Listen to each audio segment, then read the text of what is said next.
Rangers from Kenya's busiest game reserve are locked in a battle with one of nature's most intelligent animals.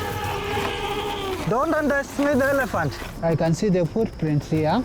These giants are causing irreparable damage to an already fragile ecosystem. We're going to have to put protection all around the trees. But in a time when elephants are in danger across Africa, every single animal is important. We will hope that the bullet has not shattered anything major. This is the Lewa Wildlife Conservancy, where even the most routine day can suddenly become unpredictable.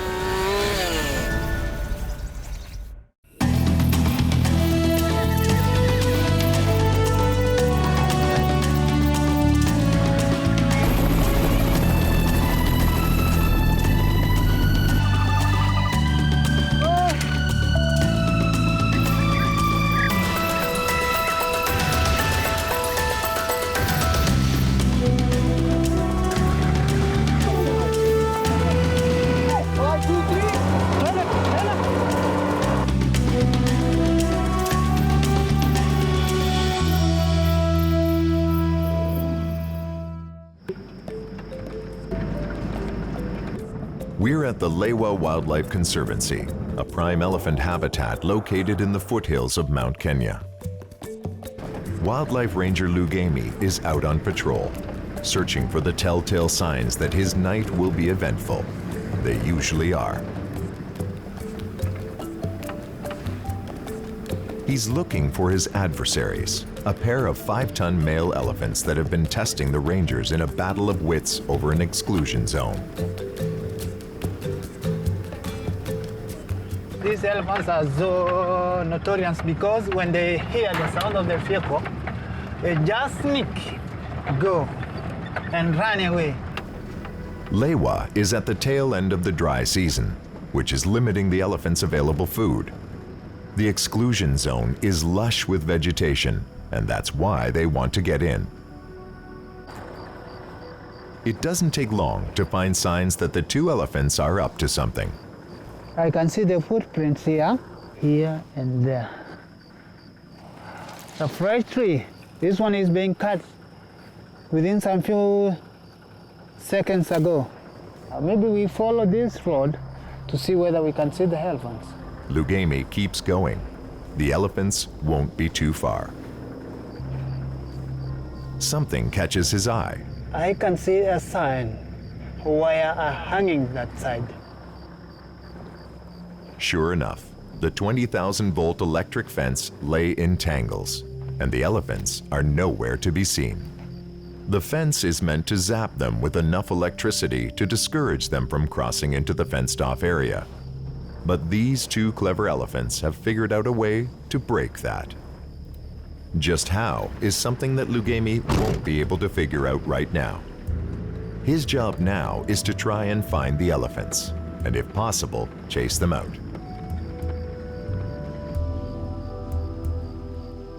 Lugemi struggles to find the elephants. It means they're deep within the exclusion zone.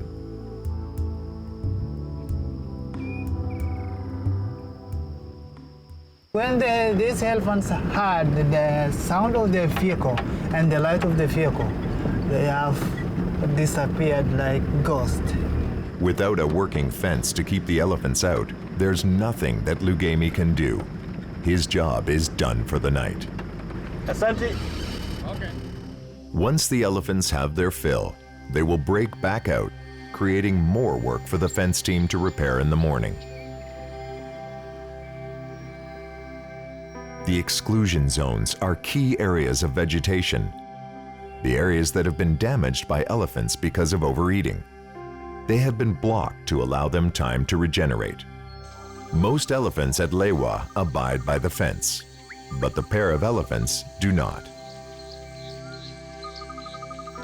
This morning, it's time to evaluate the damage they've done.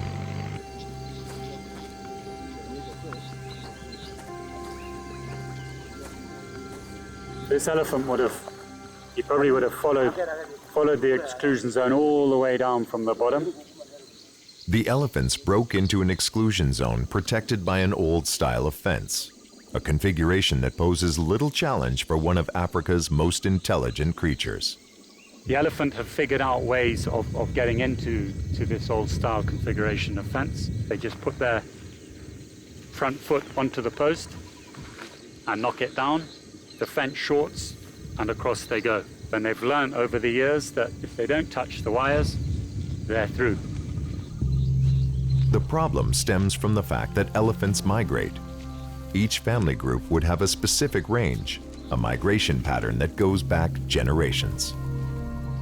During the dry season, these elephants traditionally would have moved from Mount Kenya through Lewa and into the surrounding territory.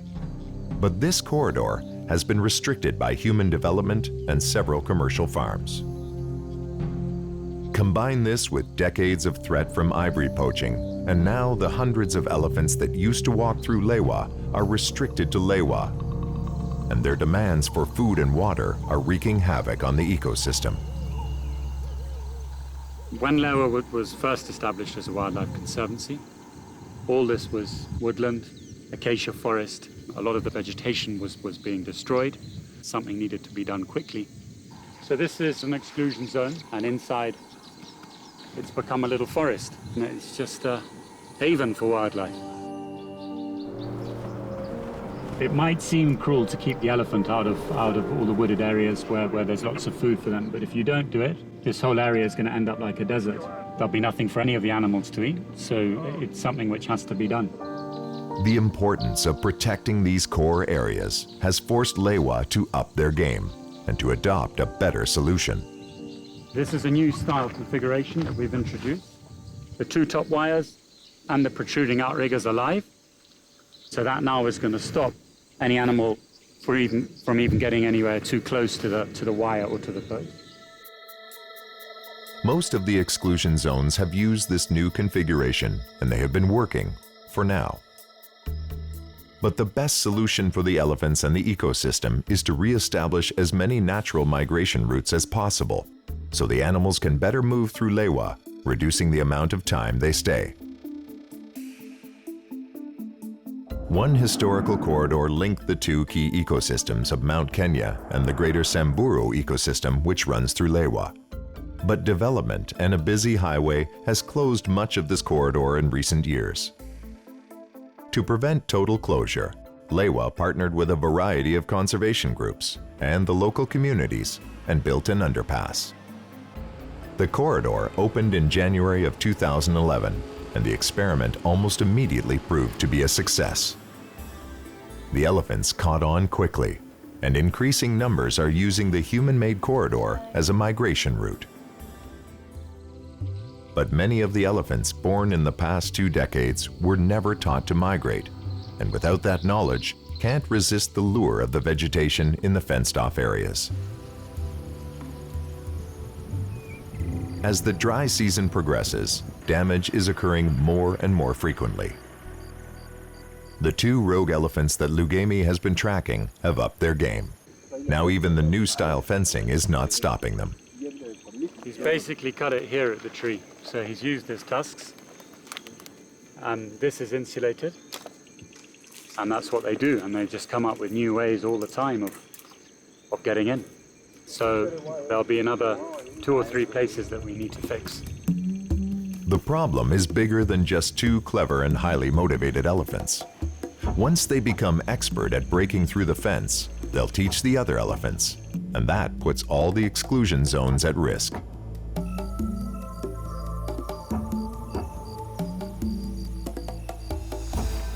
For the staff at Lewa, protecting wildlife often means managing conflicts that happen when animals and humans cross into each other's territory. Right now, Lewa has a challenge on its hands. 2 aggressive and very clever males have been repeatedly breaking through electrified fences and getting into restricted areas. With every strategy exhausted, the staff at Lewa has to make a tough choice. In consultation with the Kenya Wildlife Service, they've decided to cut off the elephant's tusks. Making the decision to detusk is not an easy decision. We have to be 100% sure that animal has done it on a number of occasions. Not every single animal here on Lewa is owned by the government, so we need KWS permission. Detusking an elephant sounds drastic, But there are many reasons why it's used by people managing wildlife. Elephants can survive very well without their tusks. In fact, they can break off in the natural course of an elephant's life. The operation will be led by an experienced hand, KWS veterinarian Matthew Mutinda.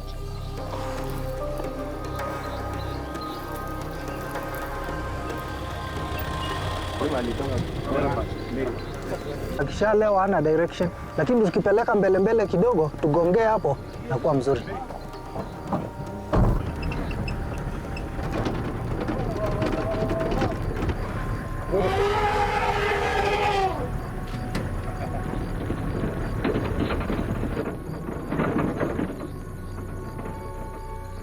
The rangers quickly find the first of the problem elephants, but finding him is only half the challenge. The terrain is bad. Yeah, we're waiting for the guys to go to a good area because the terrain here is really hilly and a lot of valleys. So ilipofika mwisho, ilikanyanga mawe above the cliff like 200 meters. Wow. Once the dart hits, it takes about 5 minutes for the tranquilizer to knock the elephant out. But that's not the only concern. The terrain where the darting is done is very important. If it falls on uneven ground, it could be inaccessible for the capture team, or worse, pose a danger to the animals. We want them to go up that valley to the flat area. A crew is dispatched to try to move the herd to a safer position. Go and see if they are now moved into a good position and try to see what we can do. The elephants are on a flat patch of land. Now the team has to be careful they don't spook the elephants.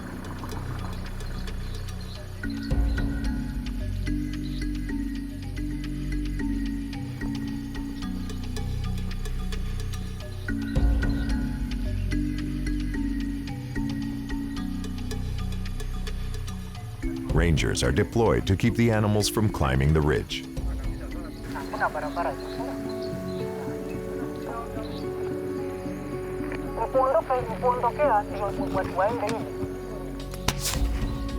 Matthew makes the difficult shot. Now they have to hope that the elephant doesn't run and disappear into the bush.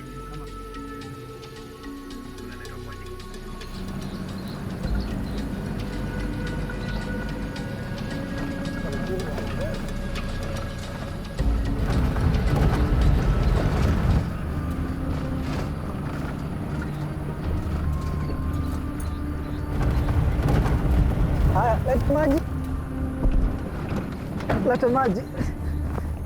Sawa. Don't underestimate the elephant.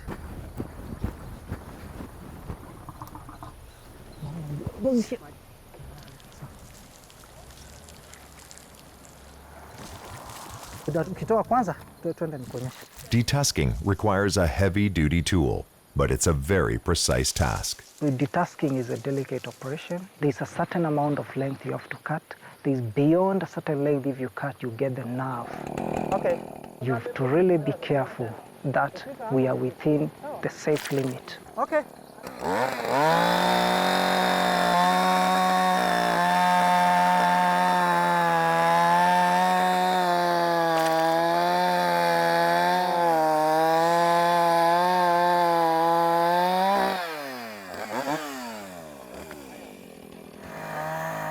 Ivory poaching is a major problem that once almost wiped the African elephant off the planet. Ivory tusks this size could fetch between 80 to 100,000 US dollars on the black market. They're handed off to the Kenyan wildlife officials, who will take the tusks to a secured facility. Okay.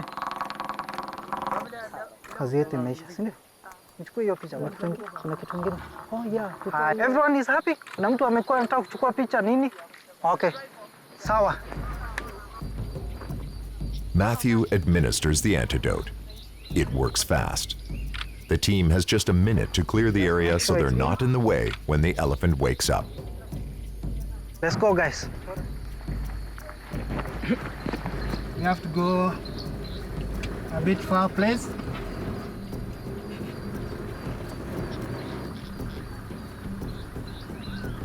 The team stands by to make sure that the elephant is okay.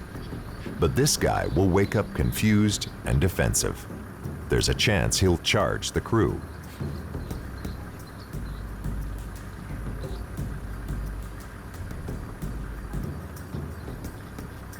Good, very good. It's always happy when an animal works up very well. The detusking went off without a hitch. Now the crew heads off to find the second elephant. I just want to prepare that so we're able to be knocking him down. Nisaidie kuniwekea sindano. Unajua pasali aende pale asiolo pale kuliko ateremkia hii laka ya anafanya makosa. Right from the get-go, nothing is going smoothly with the second animal. He's been spooked by the vehicles and is on the run. However, the elephant is now in full flight mode, and it's a worst-case scenario. Matthew has a difficult decision to make. Attempt an extremely difficult shot or let this mission go.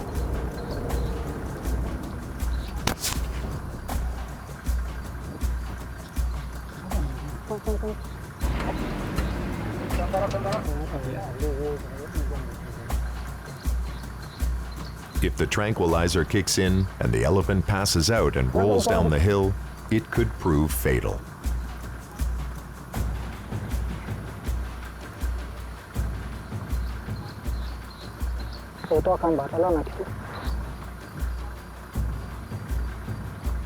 Ngoja tu tuone. Pengine lakini kile anafaa. Chungeni hiyo ndo vingine iko nyuma. As soon as he drops, again, it's all hands on deck.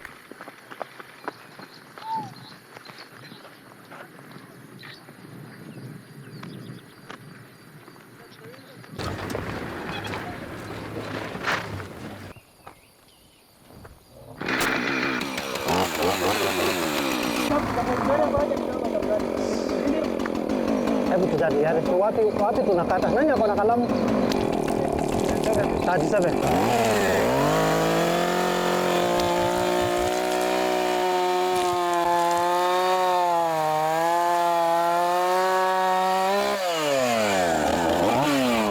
The tusks will go into a government vault where they are locked away so they can't be used by the illegal ivory trade.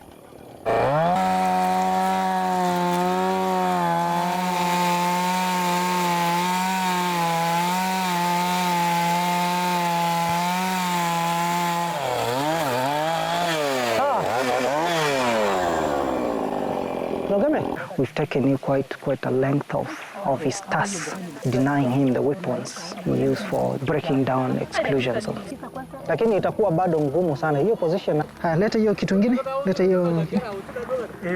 Oh, you go. You have to take a picture. We now have cut the horns, taken the vital samples. I'm going to revive him. The elephant will wake up and be on his way. But without the tusks, he won't be able to break any more fences. That keeps him safe and also keeps him out of the exclusion zones, which means keeping the environment safe as well.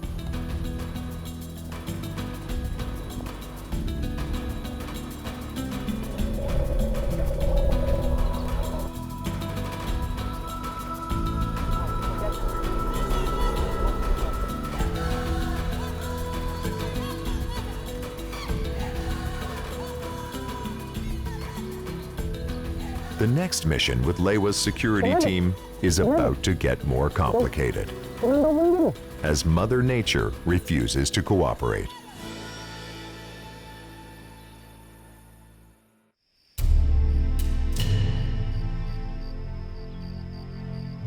Beyond the borders of the Lewa Conservancy are a series of farms and villages.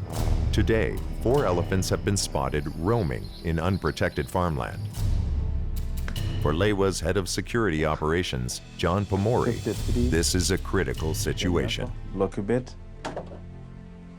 Lewa Conservancy's elephant population is too large for its size, so the elephants that are constantly searching for food have started to break out of the conservancy to raid the local farmers' crops.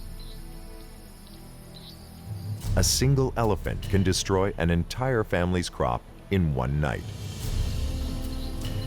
So this is a major problem. And there's more danger. If challenged, they could kill someone or be shot by the locals. It means a major operation to get them back in, and fast. The operation begins with some heavy lifting. The crew digs up a mile of fence to create an opening big enough for the elephants to get back into Lewa. So we are here now trying to push them in with a helicopter to protect them. The helicopter is deployed, and the operation is underway.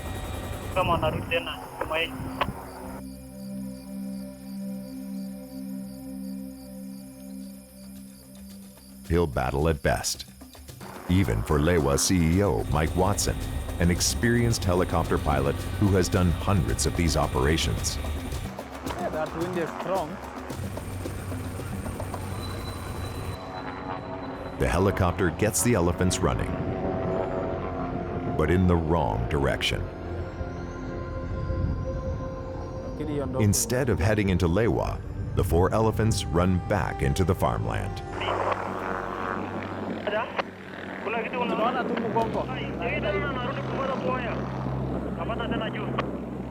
You know, the helicopter tried to push this elephant in. They just come close to the gap, but they turn back again, so we just stopped. We decide now to just push them by foot. So John adds rangers on the ground into the mix.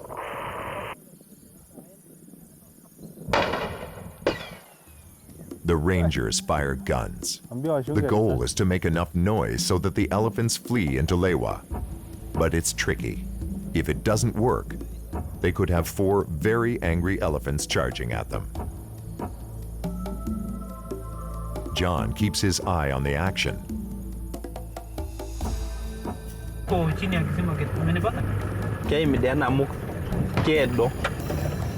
We don't want really to go in front of them, because if we go in front of them, we'll stop them going. So we just keep them just pushing like that. This operation is moving slowly, and now there is a new challenge.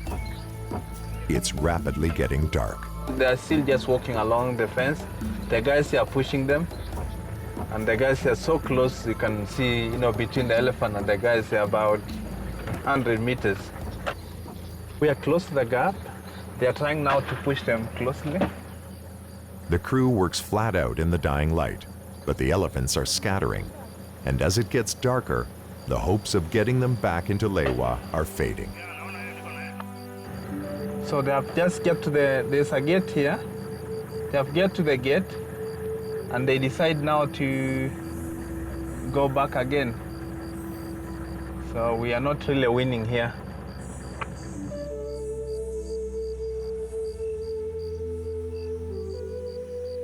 It's getting dark. They're not going anywhere.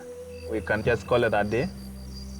And then we see the following morning whether they will manage to go back, or maybe they will manage to come back inside Lewa.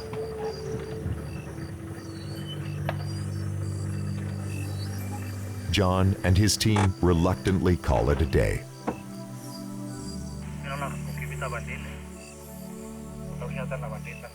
Elephants roaming outside of the protection of Lewa means they're in extreme danger of getting shot by an angry farmer or poached.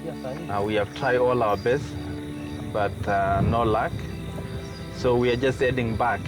Then we try tomorrow again.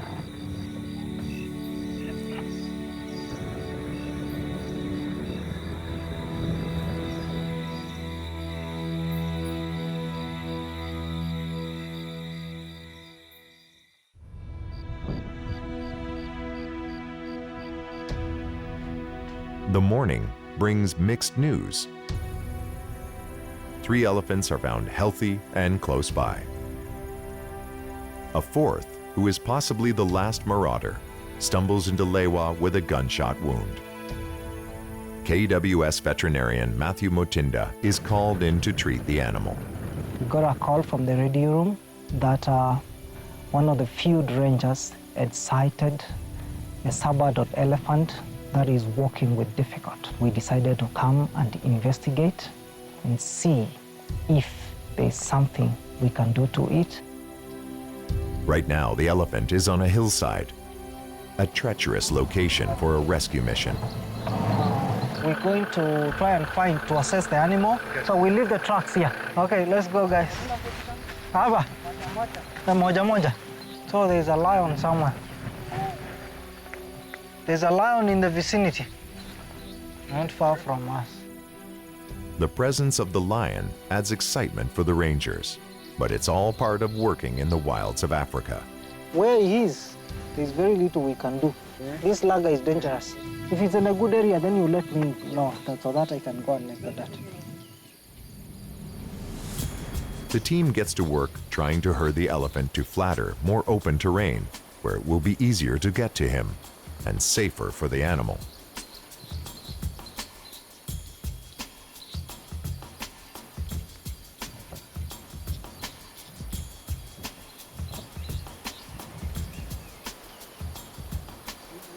Meanwhile, Matthew prepares his tranquilizer gun and also braces for a worst-case scenario. If the leg is broken, we put it down. If the leg is broken, septicemia will set in, and it will mean the end for an animal of this size. Very dangerous.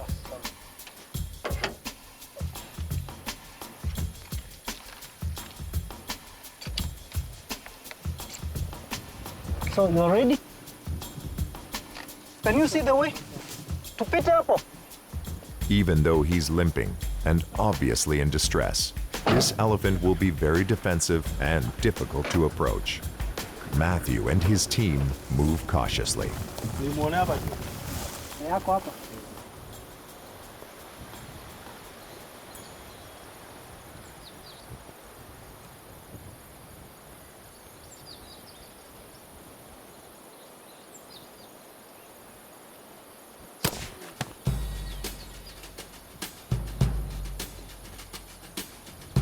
The team has to be ready to act immediately once the elephant drops.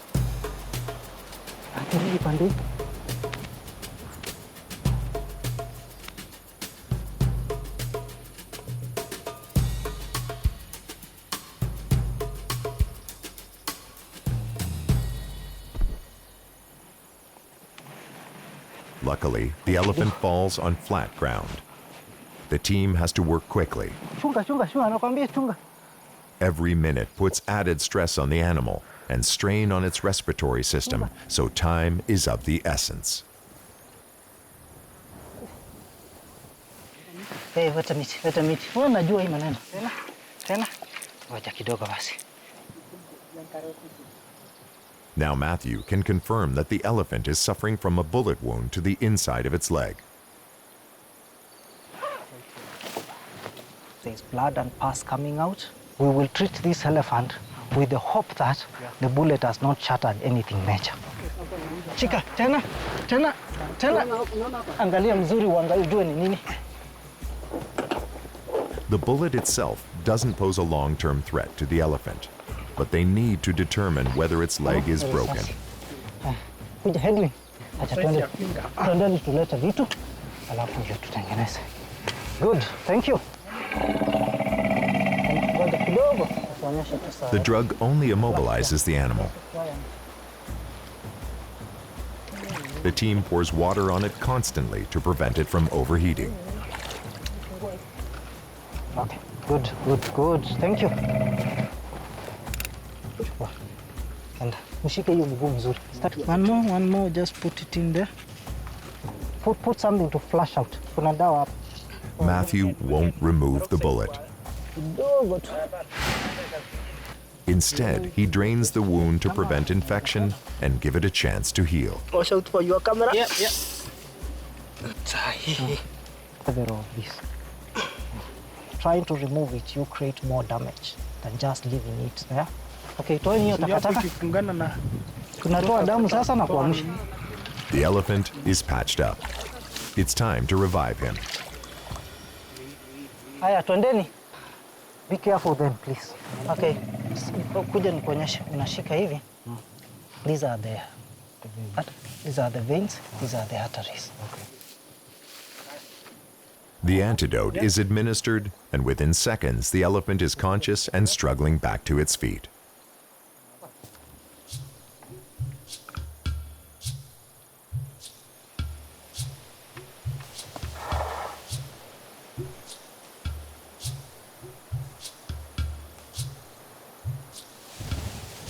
Right now, he's wounded and vulnerable.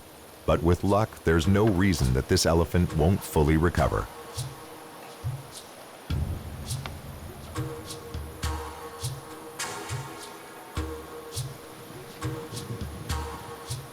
It's really satisfying to imagine that the animal wandered in the right place, was sighted at the right time, and now we hope that it really heals and he gets a good chance, gets a good shot of life. But Matthew has little time to rest. He's about to join a massive collaring effort as the struggle for the safety of these animals continues.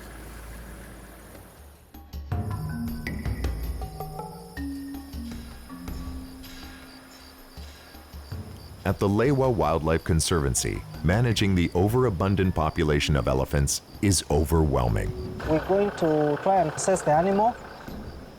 The big population of such a large animal has put a strain on Lewa.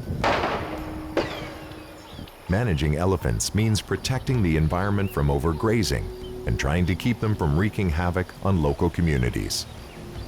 Lewa has come up with a number of solutions, like trying to restore the animal's traditional migration routes. Another tool in their arsenal is using GPS collars that allow individuals to be easily tracked. Lewa and their partners plan to collar 40 elephants in the near future. It starts with a mission to find one key female. We have one elephant that we need to put a radio collar on her. She comes here very occasionally. We would like to know where she goes. How can we save these corridors? The corridors are man-made passageways that allow the elephants to migrate. It's a solution that gives them back an important aspect of their lives and takes pressure off of Lewa's ecosystem. The idea of creating corridors is relatively new, so collaring the elephants will allow their movements to be monitored. The data will help figure out how the elephants are adapting to the new strategy. We're trying to look for one of the candidates in the group. David is trying to ID our target.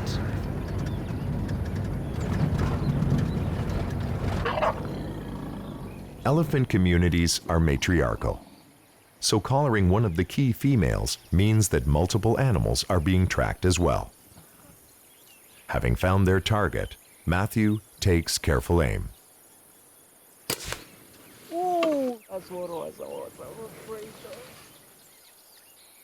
A swing of the tail catches the dart and is a good reminder that working with wild animals is never routine.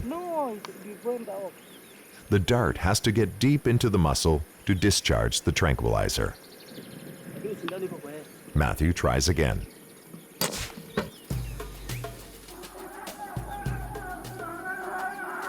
We've just gotten a successful dart. Now they have to keep up until it drops.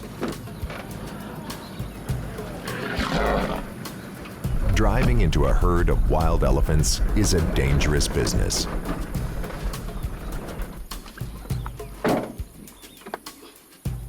The faster they can get this done, the safer it will be for all concerned.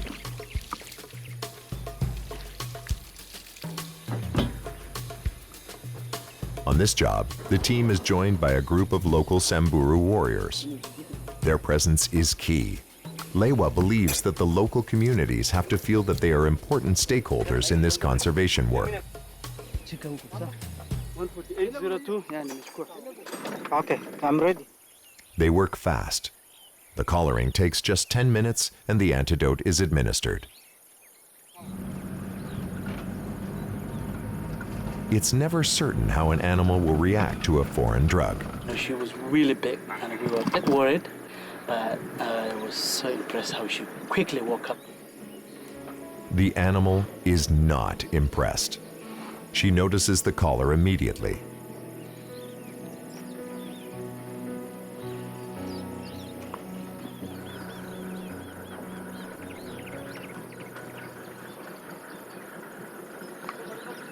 But collaring this animal is just the beginning. The next day, the operation expands to the hills above the Lewa Conservancy. Yeah, we are just on our way to a place called Marania. We are going to collar 3 elephants up on the mountain. A local farm serves as an airstrip, as well as a rendezvous point to coordinate the effort. We will be having a helicopter, we'll be having a super cab, and the guys on the ground. The plane will act as a spotter in case the helicopter has to pull out. This is the team that you need to work with. They're so experienced, and God forbid, things can go wrong, but I mean, they can try as much as possible to make sure that things go the right way.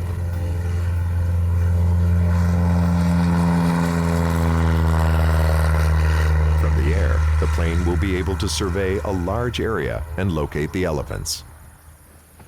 The helicopter follows closer to the ground for the darting operation. As each elephant is located, it's up to the helicopter crew to get close enough to dart the animal.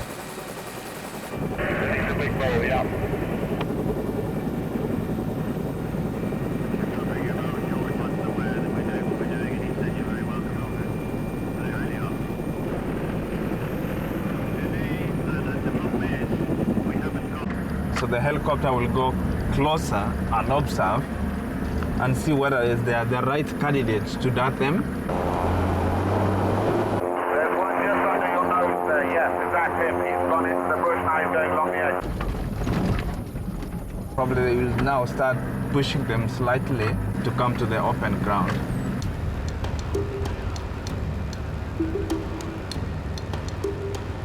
Matthew has darted the big bull.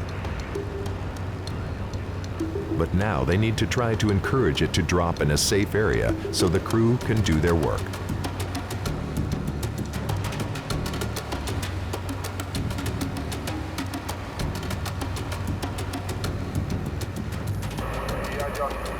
Yeah, we are just below you. That's the direction we need to take. As the elephant slowly starts to become immobilized, the highly coordinated collaring effort shifts into high gear.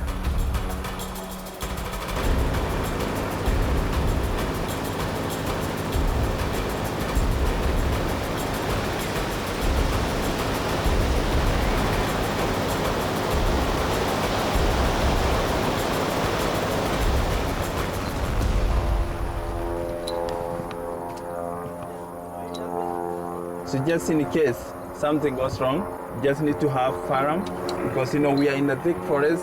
There's a lot of elephant around. So we just need to be ready in case of anything. Okay, coming towards you there. Yeah, he's just about to go down. Let's go. So the elephant is being darted, so the elephant is down.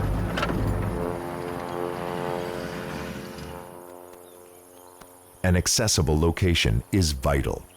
Even under the best conditions, there is no time to waste. The elephant has landed pointing downslope.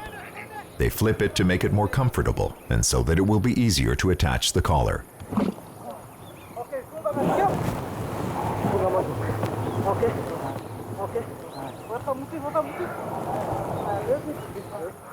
The drug only immobilizes the animal, so it is fully awake.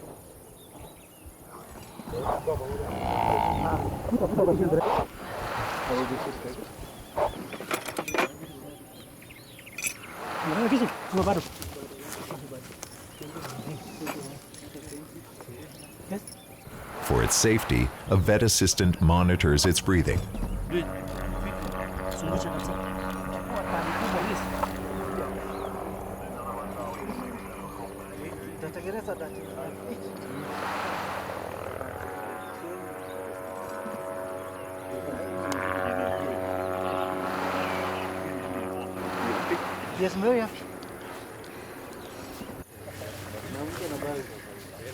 With the collar fixed, everyone pulls back to a safe distance, while Matthew administers the antidote.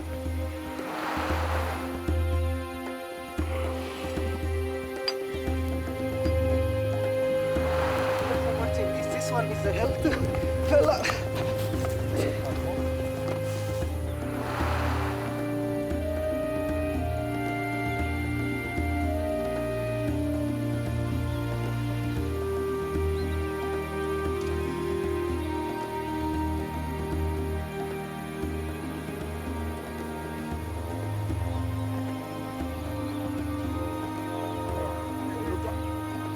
We just need to move out of here. Now going to go to look for another bull and try to see if we can put a dart on him and a collar.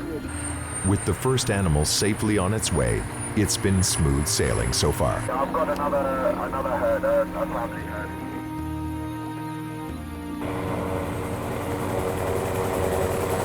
But they are just getting started.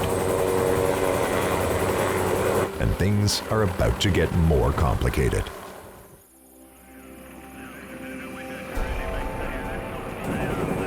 The Lewa Wildlife Conservancy is involved in a massive elephant collaring operation in the hills of Mount Kenya. Now going to go to look for another bull.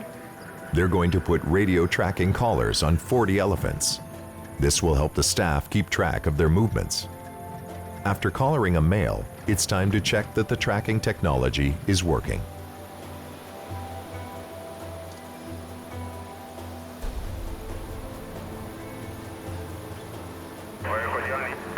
Yeah, tunaondoka. Tulikuwa tuna test. You can hear that click. So it's still around? Yeah, he's not too far. The collar is working. Thank goodness. Success. But there is no time to waste. Matthew in the chopper is about to dart a second elephant, this time a female. Twende mbele kidogo. You come with the main road. You come with the main road. They just tell us to go forward. Turn right where I am. Turn right where I am now. The helicopter is able to get into a good position.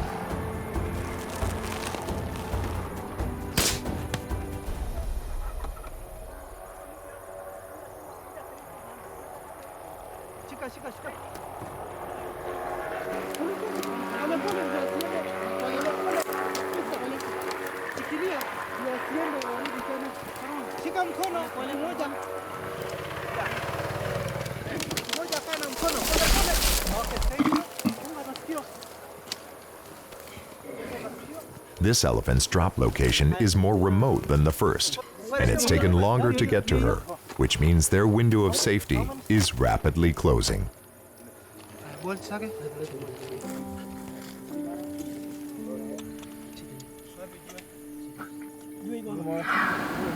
I'm just monitoring the breathing rates.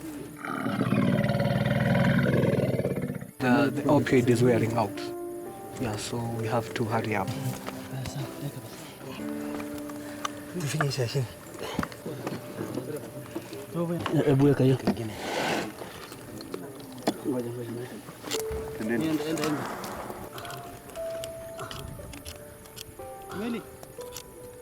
Wanaume tukae chonjo. Hao jamaa wanakuja. In minutes, she'll get the antidote and hopefully start to move. She won't be happy. But you will see some movement of the legs, you'll see some movement of the trunk, and the ear is the final warning for you to run. Guys, get off! Get off!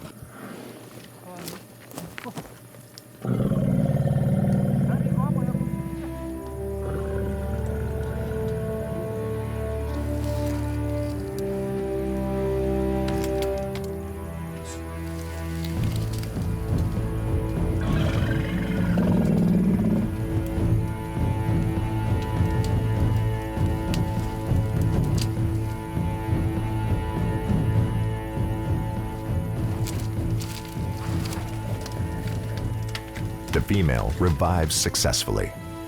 The team is making great time. It's still late morning with 2 elephants collared and 1 to go.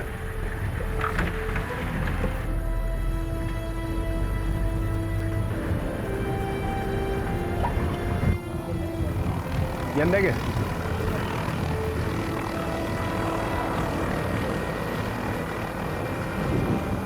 But there's a problem. This elephant has landed in an unsafe position on its hind legs.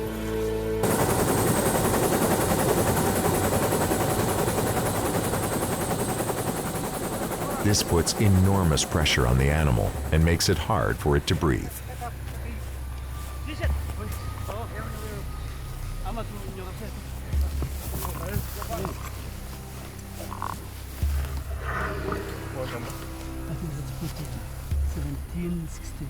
I mean, he looks tight. Just placing the Thank you, sir.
It's a success.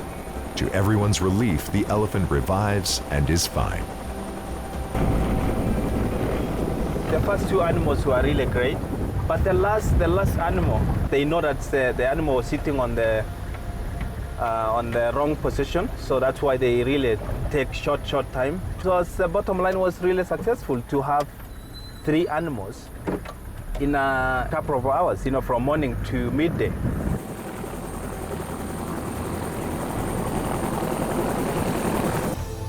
Lewa and its partners has kicked off a new program. They're going to put radio collars on 40 elephants so that the staff can monitor their movements and keep track of their locations. It's a massive and costly operation that involves airplanes, helicopter, ground crews, Kenyan government vets, and people from the local communities. It also involves incredible skill. Sedating these giants is tricky. But as the first day shows, these elephants are being cared for by one of the best and most experienced wildlife teams in the world. There was communication from the chopper, from the fixed wing, the ground team. So it was a very cooperative team, and that's why we're very successful within a very short time with those 3 elephants.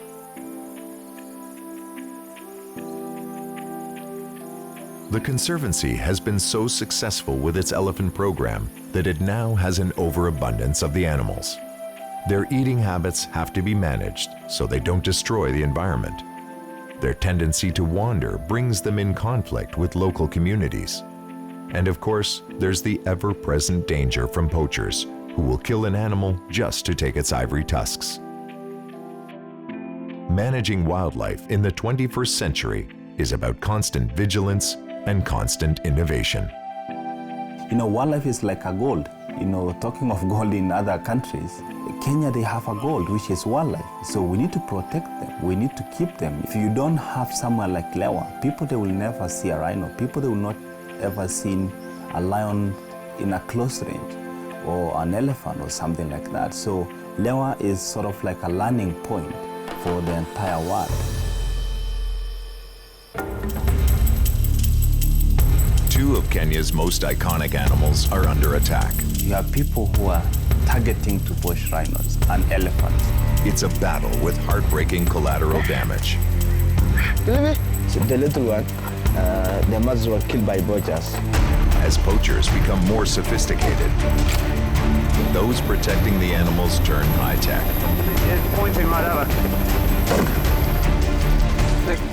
It's It's a dangerous job.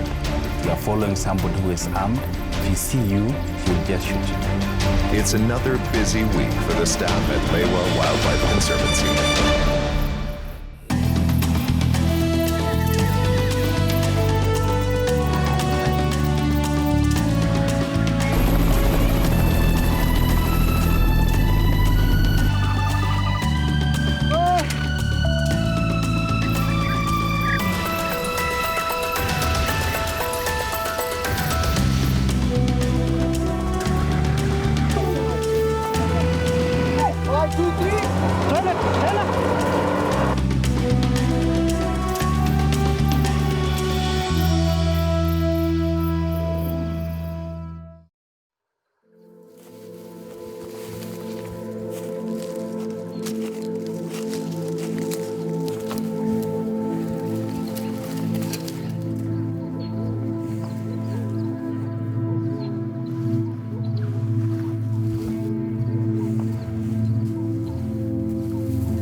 For almost 30 years, this has been a rare sight here on the slopes of Mount Kenya.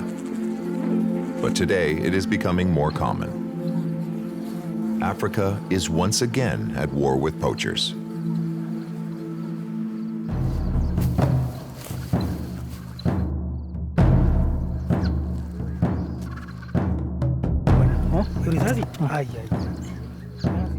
You have people who are targeting to poach rhinos and elephants. And these are the people that we are fighting with. That's a huge, huge challenge to us. It's a dangerous job. You are following somebody who is armed with an AK-47, and you know definitely that person, if he see you, he will just shoot you. Elephant and rhino have walked the earth for nearly 50 million years. Now they are in urgent danger. In less than the lifespan of a single animal, both have been pushed to the brink of extinction by another species, humans. In effect, we are at war with ourselves for their survival.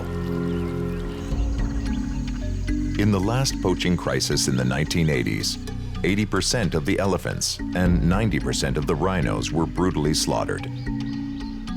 The elephants for their ivory, which was used in decorative carvings. The rhino for their horn, used in traditional Asian medicines. It took aggressive anti-poaching action, bolstered by a worldwide ban on the sale of both ivory and rhino horn, to bring an end to the slaughter. But a renewed global black market has once again put Africa on the front lines.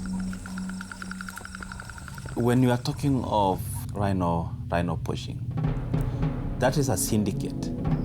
You have the main dealers, and you have the brokers between, and then you have the gunmen, the people on the ground. Those are the people who can kill these animals. They are the poor people. They are people who are being killed. So what I can just tell the poachers, don't risk yourself, because we will bring all the technology that we can bring to stop the poaching. This is where Kenya's Lewa Conservancy comes into play. Sitting in the shadow of Mount Kenya, it covers a modest area, just twice the size of Paris. Lewa is dedicated to protecting critically endangered animals. To ensure the rhino and elephant safety, the Conservancy is fenced in on several sides. On the front lines of the fight is Lewa's team of armed rangers who put their lives on the line to ensure these species don't disappear on their watch. The team at Lewa knows that the battle against poaching can't just be fought on the front lines as an armed conflict. The only way these animals will survive is to change the perception of ordinary people on a global scale. That these animals deserve a safe and free place in the wild. If they fail, these animals will go extinct. This rhino, it was shot dead by somebody within our village. Our main question is, are we happy to see skeletons of animals, or are we happy to see animals feeding, suckling their young ones? That is my question.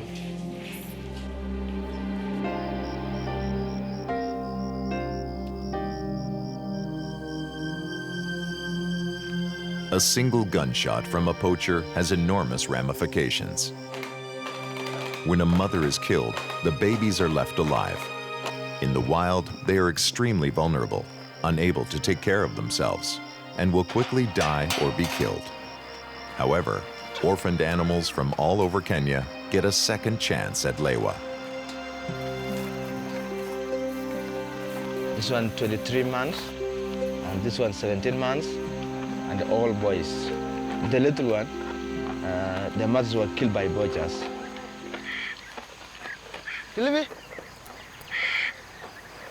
Hop. Hop. Few conservancies have the capabilities or the resources to care for them. It is a labor-intensive, expensive, long-term commitment. Lewa has caregivers who look after and protect these young rhinos 24 hours a day. The rhinos are assigned a caregiver. The young rhino imprint on the rangers, who effectively become their surrogate mothers. They will teach them the skills they need to become wild rhinos again. It's ironic that their lives now depend on the species that put them in this predicament. So we walked around 1 kilometer every day. Their day mimics life in the wild, getting used to the new terrain and covering important tasks like personal hygiene. The climate is getting hot now, so the rhinos are going to have a mud bath. We actually have to take them once a day.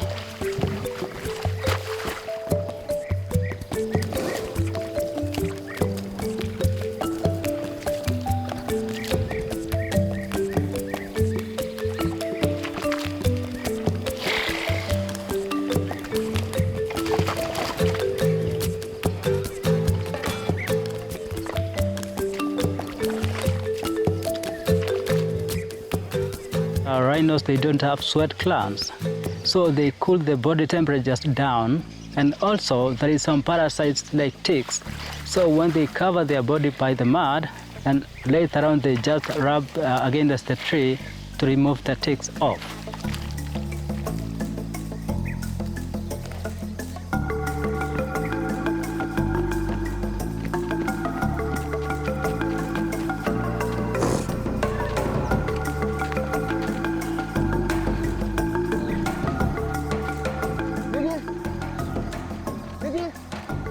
And hope you can release after 4 to 5 years.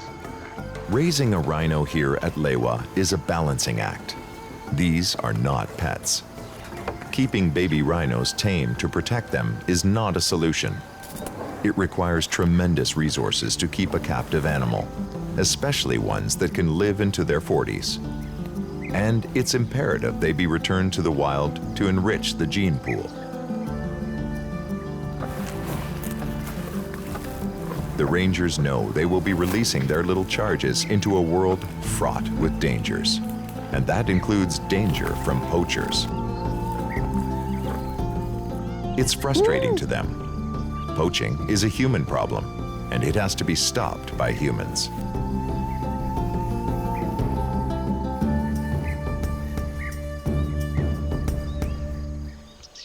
Lewa's successful rhino program is great news for conservation efforts. But it's put the Conservancy and its staff into a much more dangerous situation. When I started here, in terms of rhinos, that was less than 20 rhinos. As we speak today, we have 135 rhinos. There have been a lot of challenges, moving from security-wise from less than 20 security to 150 security. Okay, so Charlie, we are coming back. The rangers are armed with military-grade weapons, but anti-poaching at Lewa is not an offensive tool. It's meant to deter poachers, and especially locals, who are often recruited by gangs with the promise of a big payday. That could be more money than they'd see in a year. So when Head Ranger John Pomeri is looking for new rangers, he looks to the local communities. In terms of recruitment in Lewa, when you're recruiting people, we target the communities around here. A steady job and a solid income can mean one less person tempted by the poaching money, and one more convert to seeing healthy rhino and elephant populations as a resource for the community worth protecting.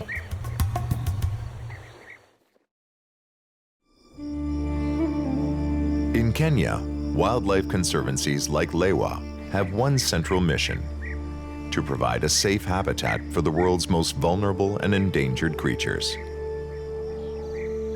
And now they are dealing with their most serious challenge.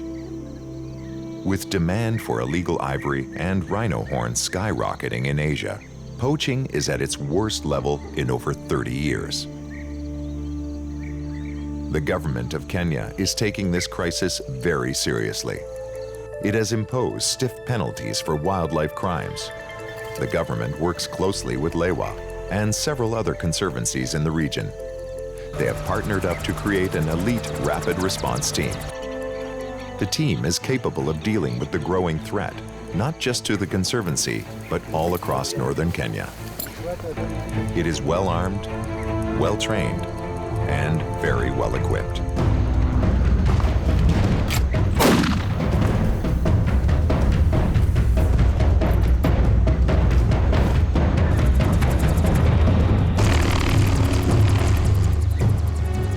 The goal for this elite unit is not to engage and destroy the enemy on the front lines in an all-out war. The hope is that through a show of force, they can deter poachers completely. But all the arms in the world can't beat basic economics. Ounce for ounce, rhino horn is worth more than gold in the underground market. In a country where poverty is a major issue, poaching pays 6 months' salary for a single day's work. All you need is a gun and an opportunity. There are many people who are willing to risk their lives for that equation. With severe penalties for poaching rhino or elephants, the poachers are desperate not to get caught. They won't hesitate to kill a ranger, and that desperation adds another level of danger. We have different firearms here. This one is from the government, being issued to our armed teams. The elite team members don't have backgrounds in the military, but they have outside partners who provide regular training.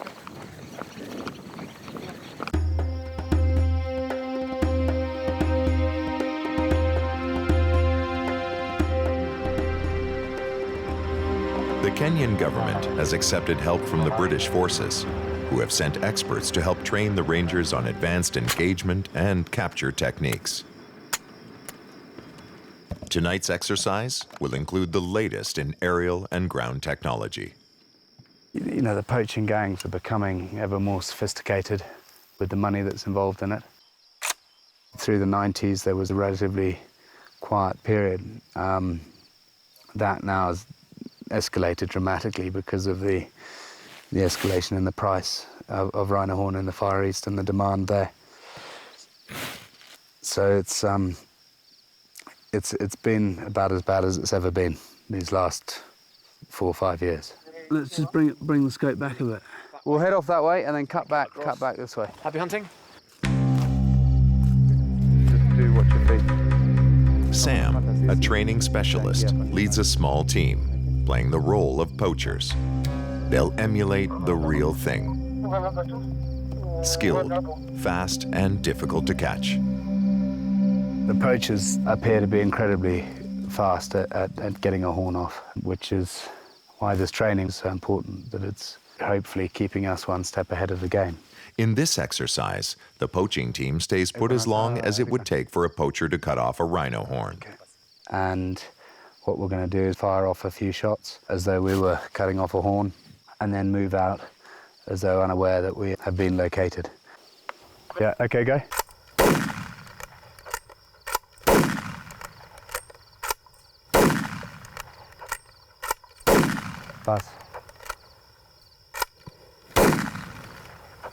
One There's the various teams here. They'll try and pinpoint it, and now they're going to try. They're in the process of setting up ambushes. Okay, we're going to start moving west now. Okay, guys, we're going to move on. Once a shot is fired, it will take an average of about 40 minutes to escape the Conservancy. An eternity for the poacher. The blink of an eye for the ranger team. Right! Cameraman, you follow Rickon.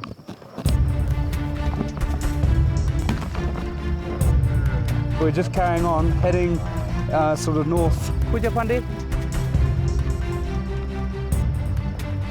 They look for cover. But the point of this exercise is to provide no place to hide. Okay, guys. I've got the laser on us now. The use of the chopper provides a strong advantage. It can pinpoint the enemy, follow them, and communicate their position to the ground crew. It's pointing right at us, so the guys can see a beam from further away. With an aircraft, they can push the poachers to an ambush, making it easier for the rangers on the ground to nab them. And then they're right after. As a bonus, the shock and awe factor sends a clear signal for miles. Lewa's defenses are active.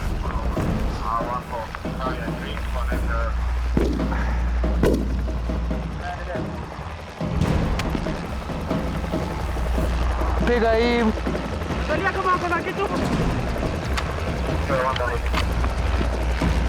Okay,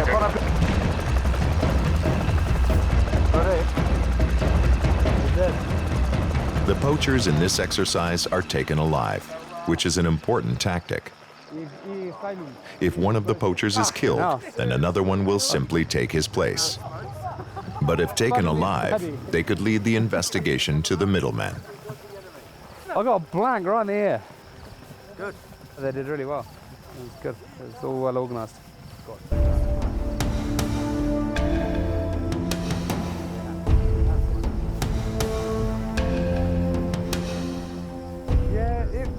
If under pressure, poachers have two options: make a run for it or wait and hide. If they choose to hide, even a helicopter may not be able to find them. For that scenario, Lewa also has a less high-tech solution. We have these two bloodhounds here, and they assist in tracking poachers. In the course of their duties, they work in pack environments. Like their human counterparts, these dogs require constant honing of their skills.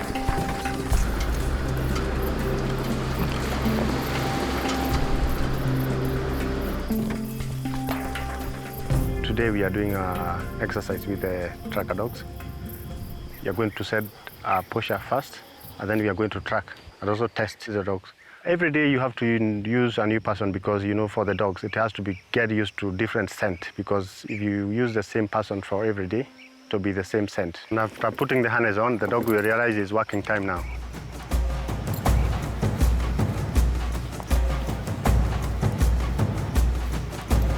Bloodhounds were originally bred as deer hunting dogs, but they are equally apt at tracking humans.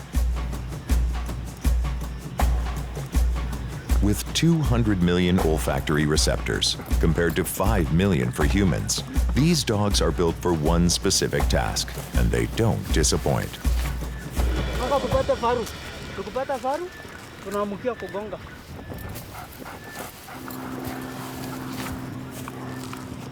As part of the exercise, a scouting plane will try to provoke the poachers. I've seen the aeroplane. Yes.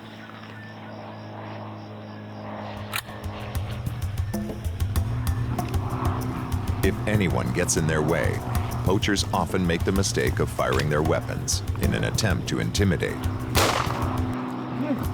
But this only draws the dogs in. And then it's just a matter of time.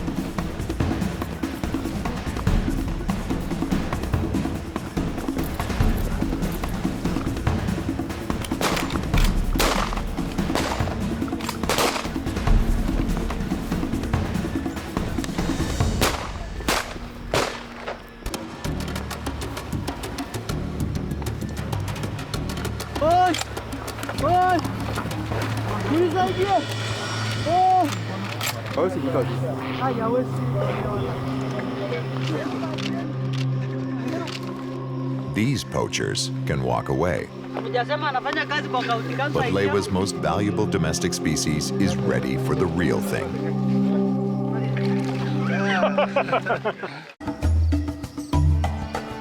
It's another busy day at Kenya's Lewa Conservancy. In this current climate of aggressive poaching, rangers constantly monitor the welfare of all the Conservancy's endangered animals. Okay, sasa. A report has come in that a young elephant has entered the Conservancy with a wire snare around its leg.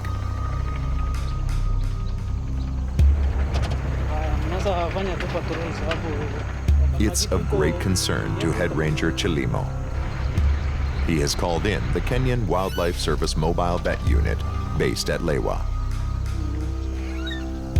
This elephant is lucky that it was spotted by rangers. If it had not walked into the Conservancy and right past the rangers, it is likely the snare would not have been reported. The wire would have dug into the elephant's leg, creating a painful infection. Untreated, the young elephant would have died an agonizing death. The drug won't put the animal to sleep. It will just immobilize it so the team can work safely. The team is lucky. Even though these elephants are wild, they're habituated and don't mind the vehicles. So we are just preparing a dart to mobilize an elephant to remove a snare on its right hind foot. We have to remove it because it will tighten as it goes along. And it can even cause very serious wounds.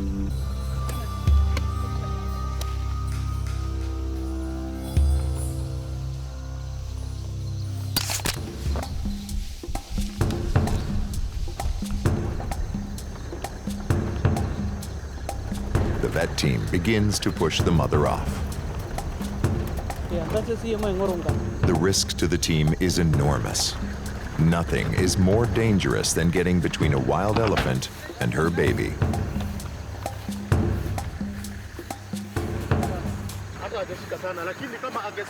The elephant is now down.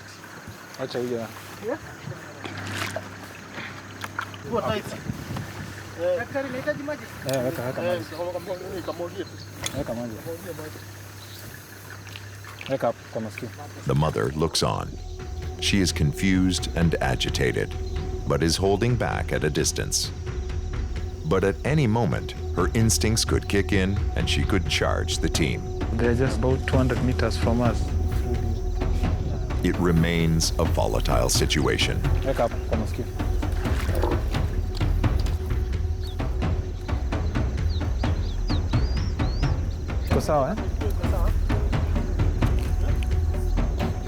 The wire is removed. It turns out to be a piece of fence wrapped around the baby's leg, and not a poacher snare. It's good news, but still poses the same danger to the animal, so it was crucial it was removed. So we are not going to keep her any longer. The Kenyan wildlife vet administers the antidote. But it's okay, it looks stable.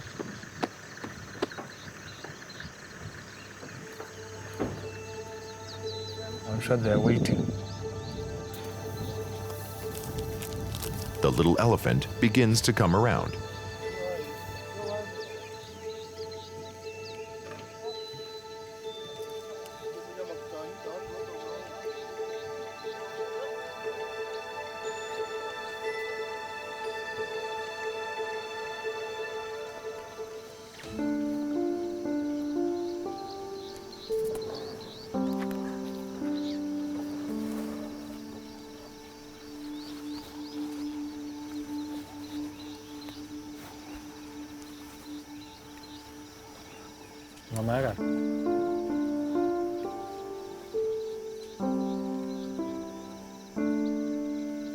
After a moment to get its orientation, it shakes off the drug and goes back to its family.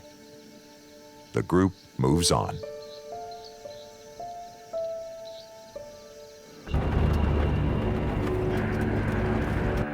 Back at the headquarters, their elephant troubles continue. An urgent call comes in. The details are sketchy. They're told that an elephant has been shot and severely injured in a village 3 hours outside of the Conservancy.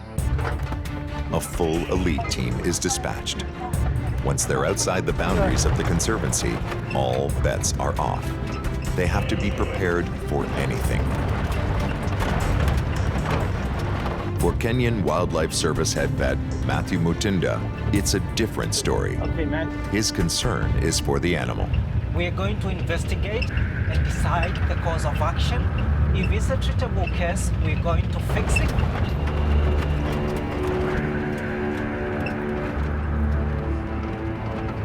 As they approach, the mood gets somber.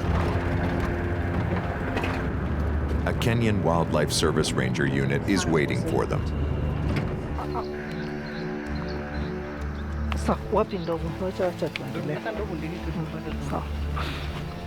They lead Matthew to the elephant.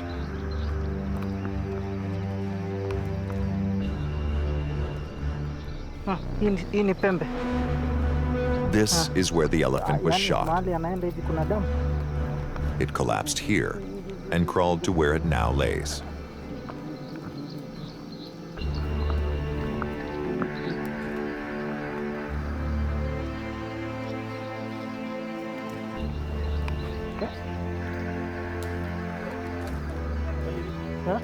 This is everyone's worst fear.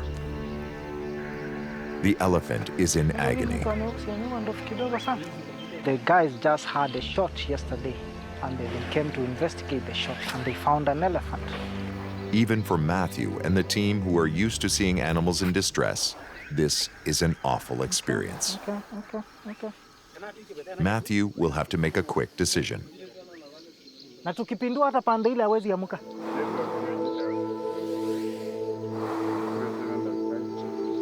The animal is obviously suffering on its welfare. It's in a lot of pain, and you can clearly see where there's an entry wound. Sasa unajua ukiamua kupiga utapiga. Pata kama kuna kitu vile siko.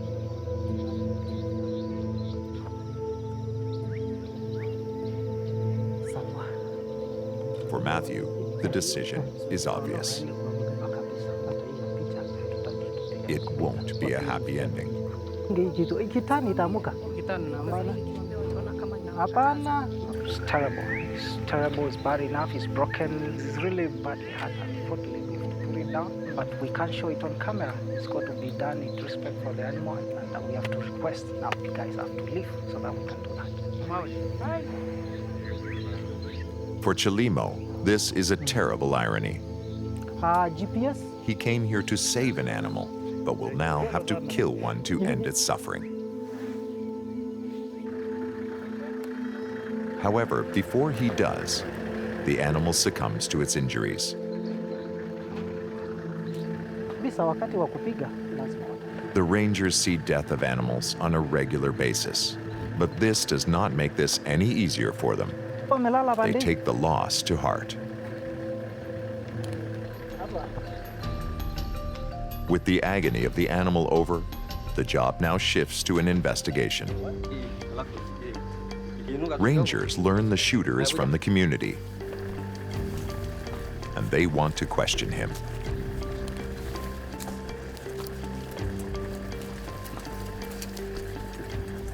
The death of an elephant is taken very seriously in Kenya. If this is poaching, the shooter could face life in prison.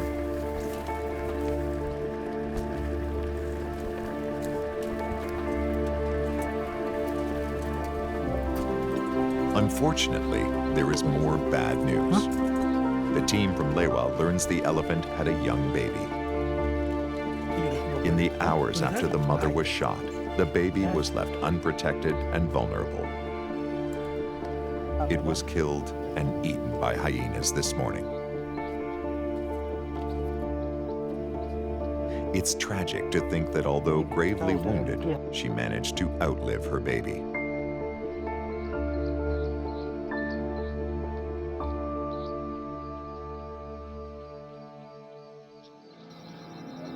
In a wildlife conservancy like Kenya's Lewa, there are a lot of good days when efforts to protect endangered wildlife are rewarded by the beautiful quiet of an African plain. But today has not been one of those days. I was ready to euthanize the animal because it was in pain on welfare grounds, and before I did that, the animal died. Even for the veterans, this was a tough one. Now it's time to get to the bottom of what happened. Okay. Penalties for poaching in Kenya are severe.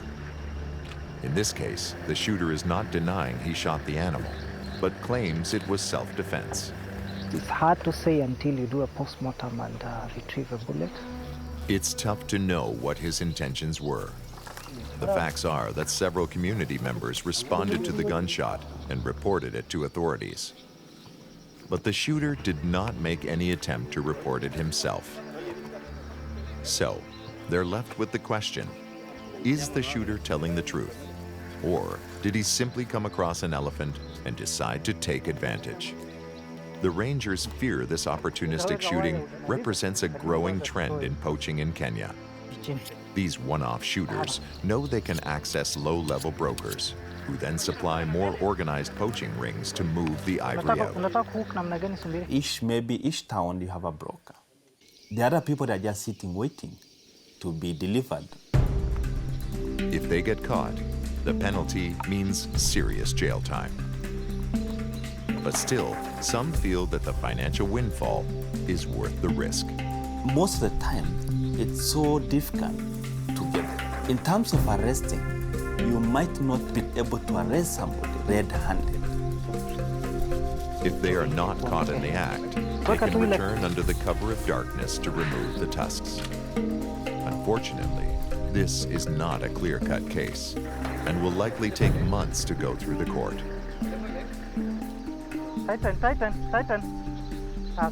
KWS vet Matthew Mutinda is about to carry out a forensic post-mortem on the animal.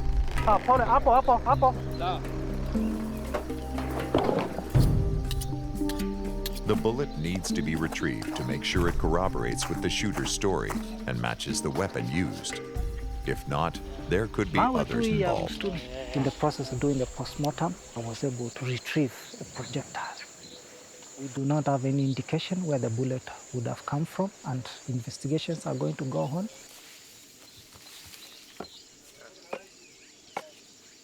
The rangers now must face the grim task of removing the tusks. Unlike detusking, where a section of the tusk is removed, here the tusks, which extend deep into the skull, must be cut out. The ivory will be sent to Nairobi, where it will be placed in an ivory strong room. What will happen to them long-term is unknown. Kenya has a history of burning illegal ivory, but with stockpiles being worth millions of dollars, some countries are hesitant to destroy them. There is some debate that governments should sell these as legal ivory, cutting down the illegal black market trade and sending the profits back into conservation. The elephant carcass will be left where it fell. It is likely the community will return to retrieve the meat. The rest will be left to scavengers.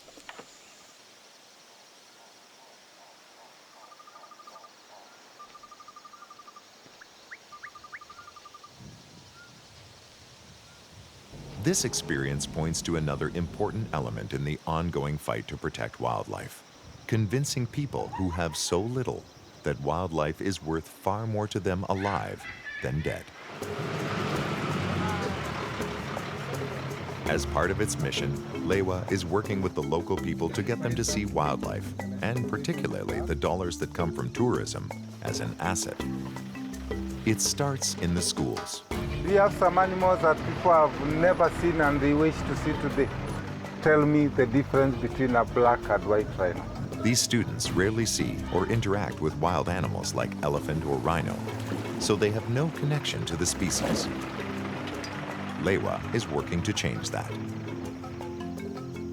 So is this one a black or white rhino?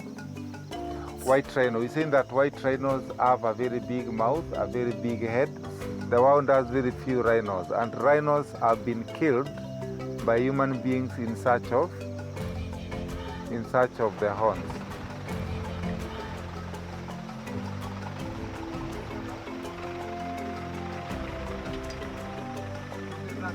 How can we protect the animals? Is there anything that we can do? Most of the people that kill the animals, do they come from China to Lewa? The people that kill come from our neighborhood. So we need to inform them, we need to teach them, we also need to report. Tukisikia mtu ameonekana, nyinyi ndio macho ya Lewa tukiwa. Sasa mifupa ya wanyama, who can guess which animal is this? Rhino, very good.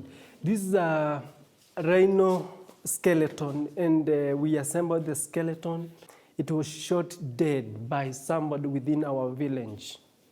And our main question is, are we happy to see skeletons of animals, or are we happy to see animals feeding, suckling their young ones? That is my question. Education is just one piece of reaching out to the community and showing the benefits of conservation. All of us have touched computers today, but not every child or not every school in this country have an access to the computer, and therefore the computers that we have today is all gotten from the animals that we are seeing today.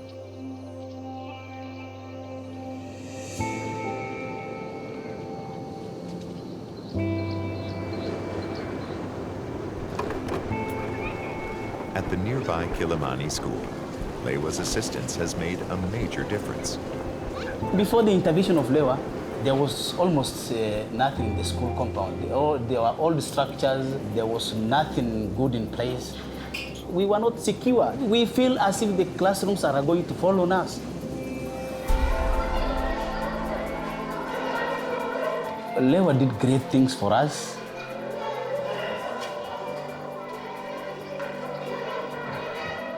They started with the toilets and the school fence. The standard of hygiene has been improved. Minor elements like skin rashes are almost eradicated in our school, and we appreciate. It is because of wild animals that we are given these beautiful facilities. This has improved the life of this community, the life of my children.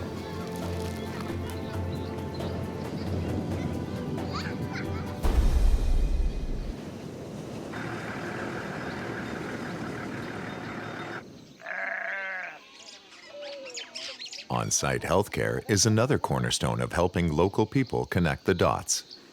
If their lives are good, it gives them the reasons to avoid the lure of the poacher's money.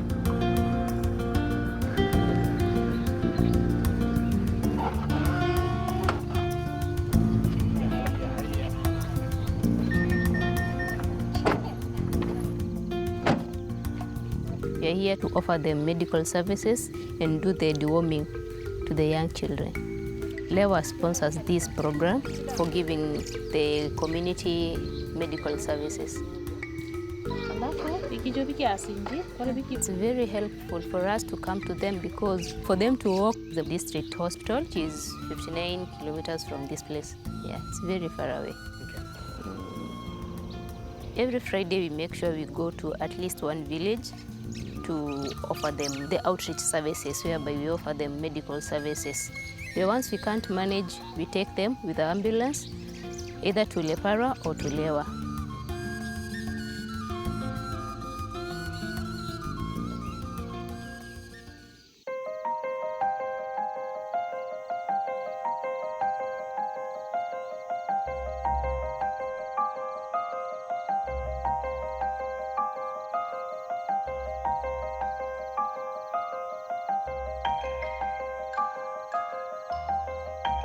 For the rangers of Lewa, the renewed poaching crisis is just a small part of their job. The rest of their time, it is rather routine, spent on the Conservancy grounds, tracking and monitoring the ever-growing rhino population. Under their care, the rhino population is thriving. Since its inception in 1983, Lewa's rhinos have grown from a handful to about 140 animals. The program has been so successful that Lewa has been able to contribute more than 30 rhinos to other conservancies for their breeding programs.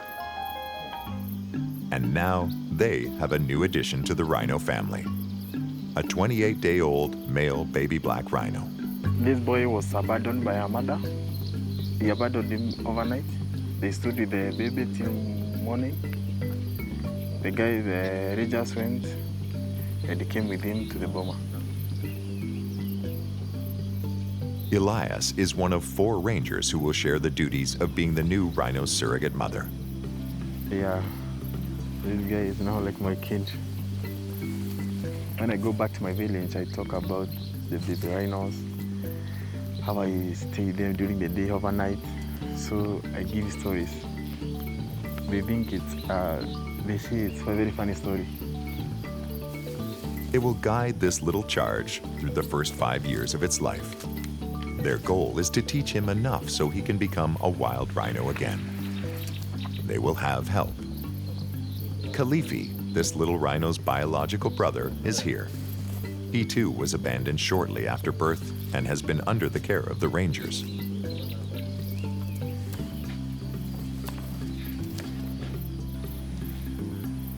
The baby imprinted over the first few days and now accepts the rangers as its surrogate mother. He remains close by their side 24 hours a day. Raising a baby rhino is a big commitment. It's a lot like raising a human child. The rangers are up early to make breakfast before waking up their charges.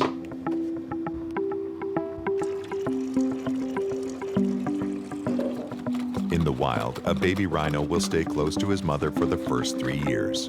And so the rangers simulate that.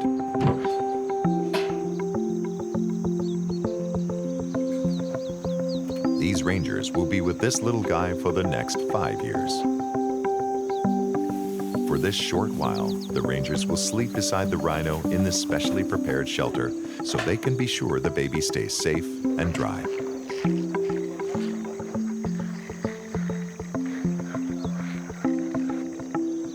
It will stay there for the first 6 or 8 months of its life until it's big enough to join the other young rhinos. And they'll be together until the rhino is about 5, when it is ready to be introduced back into the wild.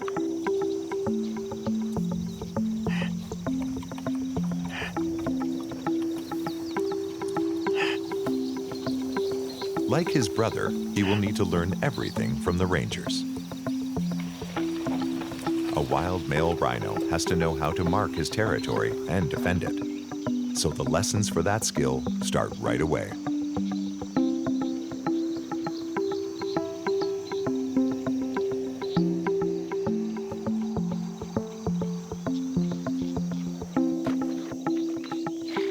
Rhinos also need to be taught how to care for themselves.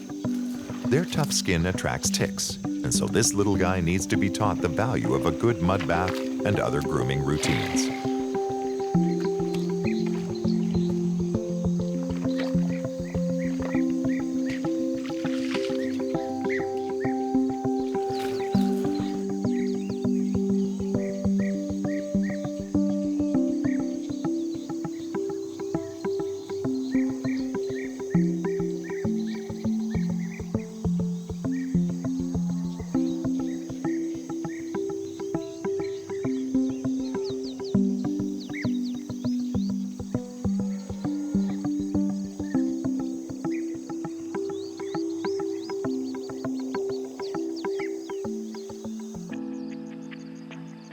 At night, the rangers bring the young rhinos back to the enclosure for another round of hand feeding.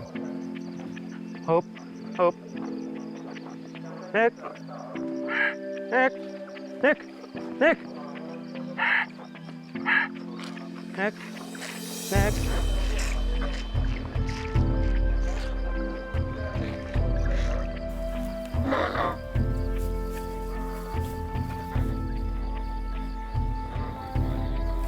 At just 1 month, this little rhino is still very dependent, and so it's back to the sleeping structure with one of the rangers for a cozy sleep.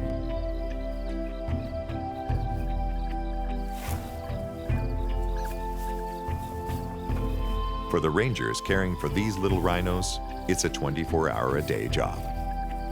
And that reflects the level of commitment that all of Lewa's rangers bring to their job of protecting wildlife. While they see the worst deaths from illegal poaching, this part of their work is a reminder of the real joy that comes from this deep connection with this incredible species. And it underlines the need for all the work that goes on at Lewa. Whether it's conducting research to make sure the range for these animals is protected, to fostering community support for wildlife through education, medical care, and job creation, the staff at Lewa have had real successes so far. But there's still much more that needs to be done. And for the rangers who do everything from becoming surrogate mothers to performing like a small military in the face of renewed rampant poaching, the work doesn't stop. At Lewa, protecting wildlife is not just a job. It's a way of life.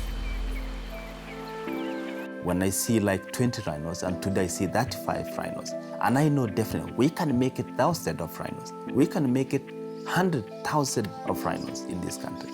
So I'm just warning the people, the poachers, that to stop poaching, and we can turn this country to become something better than today. But if they don't do that, we are there to fight